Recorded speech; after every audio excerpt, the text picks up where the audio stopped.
So they already kind of teased today's patch notes saying that they are going to do some massive improvements to the TTK. So now we have the actual patch notes. We'll see kind of what's going on. Happy Monday. Today marks the final full day of the Modern Warfare 4 Early Access Beta. Thank you for spending the weekend with us. Keep playing. Keep sending us your feedback. We'll keep digging in the data as we head towards weekend 2. It's been an awesome weekend for us as a studio, getting into the matches with you, watching conversations across the community, and making adjustments along the way, from weapon balance to TTK to spawns, audio attachments, bug fixes, as well as the beta is giving a ton of valuable data, feedback to work on as we continue refining multiplayer. Today's update includes adjustments to the TTK to increase the minimums for the TTKs, several weapons. Let's get after it. So content. So we still have like way too many modes in a beta. I think at least the way it looks visually in game, it doesn't look great. So, you know, it'd be nice if they were kind of like tidied up a bit, but overall, I don't mind the list format that they do have in game. Today we're deploying several more TTK change and adjustments to locational multipliers: head, neck, torso, etc. We are actively reading your feedback and assessing the data. You can expect to see more changes to weapons and attachments as we begin our open beta later this week. So assault rifle, the Axion, it looks like that gets adjusted, whatever. I guess I'll change the format. There it is. It looks better like this, zoomed out. So quite a bit of nerfs all the way across the board. For ranges, it doesn't look like they changed the damage profile here. They didn't change the damage profile, but they did nerf the range by a few meters here. So it might require you to have a barrel to have a little bit further range. This is kind of something we've seen. And then now they've kind of back end cleaned up the other guns that they didn't nerf yesterday. So we have the 1.4x down to 1.25, and then the neck from 1.4 down to 1.1. And a lot of times, realistically, what you're trying to solve for is a specific TTK. And usually, if you look at the gun's fire rate, easiest example is something like the cast-off and the AK. It fires usually around 600 RPM. And because of the way 600 RPM works, the math ends up being that if it's a 2-shot to kill, it's a 100 millisecond TTK. If it's a 3-shot to kill, it's a 200 millisecond TTK.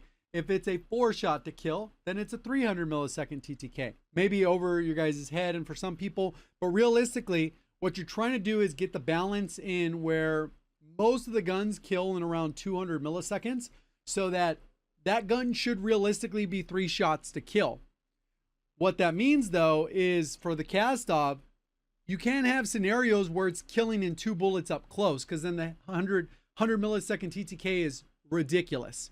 So for that gun up close, TTK headshots might not matter as much, but then at the further ranges, they will matter, because maybe a 400 TTK gets brought down to 300 or a 300 down to 200, and that's kind of how they have to worry about balancing it. They're kind of min-maxing it, and some guns that have way faster fire rate, like the PPSH 1110, which is very fast, it might only be like a 30 or 20 millisecond difference in TTK by changing 1 bullet. So they get a little bit more freedom with fast fire rate weapons, and they get to do a little bit less damage. It's a little bit more complicated than that, and maybe that was a little too complicated in an explanation, but that's just kind of how it has to work.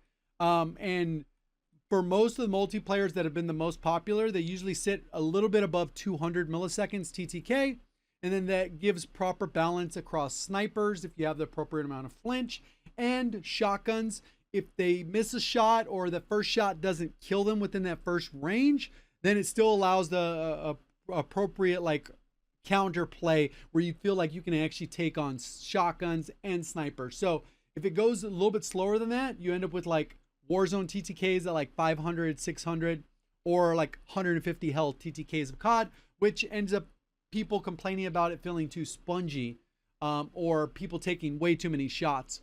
And there's different things that'll work itself out. And then obviously different modes of hardcore or whatever. So either way, headshot comes down for the Han. The cast-off gets another nerf to its damage, as well as his headshot multiplier. M4 comes down quite a bit as well. They already nerfed the headshot multiplier on this one yesterday. So we'll have to kind of get into the firing range and see if they updated it there. Because yesterday when I had checked, the values appeared to be working properly in game, but they weren't working in the firing range for whatever reason. It hadn't updated. nerfs for the PPSH, headshot neck multiplier, and upper torso, but not the headshot. So it should do a consistent damage profile, maybe a little bit lower to the toes or whatever the case is. These marksman rifles, very strong, getting balanced out there. You can see the neck, upper torso. So you really do have to hit that headshot. I am surprised in here that they didn't do any of the LMGs, which are arguably the fastest TTKs in the game. Obviously, they're slow, clunky, hold down a lane, whatever. It's going to be a little bit slow. But with those ones, you can get sub 100 TTK or right around 100 TTK, which again is way too fast, especially for something like the Fin LMG. Its RPM also sits right around 600. I think there's some attachments you can do to speed that up, probably give you a little more recoil. So that could even bring down the TTK further. And I've already seen some clips of people posting 80 millisecond TTKs from the firing range for that gun. So I don't think they've done enough. I think that's a huge miss on that end, where what will end up happening is in a data-driven world where information is out there and shared, what will end up happening is if I put out a build saying, hey, this Fin LMG kills in 80 milliseconds, then what happens is everyone's going to copy that, and then they're going to end up nerfing that, which is good to get it out there. But you could already see it's a problem. You don't need any playtime to determine that, right? So that's that part of it. Adjusted the artillery beacon explosion audio. I still think they need to nerf the range of the artillery. I feel like its coverage is way too wide. Maybe just from memory, it feels wider than the previous. I don't know. It says fix some issues with the incorrect cons displayed on the Cronin 0K, the Brunin Clash 40 optics, fixed an out of bounds exploit on Cachette, fixed an issue causing lobby music to sometimes continue playing in match, fixed some issues with operator icons displaying and updating incorrectly in the social bar, fixed an issue where the gunny unlock notifications could repeat and it just spams your right side of the screen, fixed an issue with the best play selection could include a clip where the player died part of the way through. On Tuesday, we'll be wrapping up the early access for the beta before weekend 2.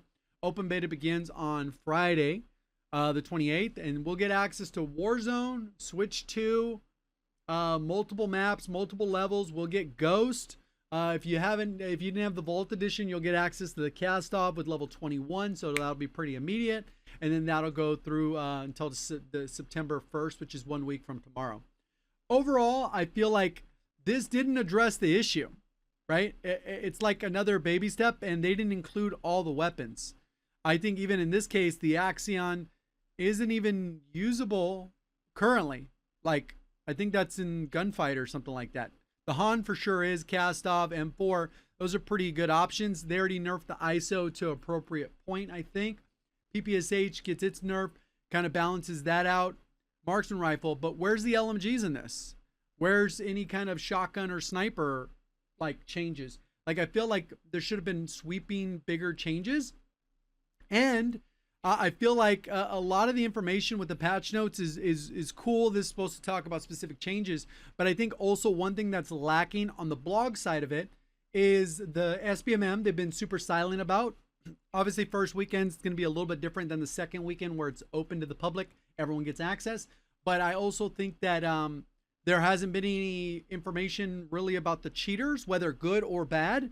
I personally didn't run into in my 10 plus hours of play. I've watched a decent amount of streams. I haven't seen anyone run into those. I have seen people post the clips. I just didn't manage to catch it live. So I have seen clips of people cheating in the game and them getting banned or whatever the case is. So I don't know how big or small the issue is, because algorithmically you're going to get fed what the algorithm thinks you want to see. So it's kind of hard. You kind of get stuck in a bubble with some of these algorithms versus other people. They might just be running into cheaters nonstop, and that's all they're going to see. So I don't know. I think there's still quite a bit for them to address. Additional tuning in other areas would be nice because I think there's still the biggest offenders, biggest outliers aren't included in these patch notes. But we'll see kind of where it goes. They'll probably have a bigger blog tomorrow, which we'll cover, and then that'll lead us into weekend 2, and we'll kind of see what happens from there. See you guys next one. Thank you for watching. As always, have a great day.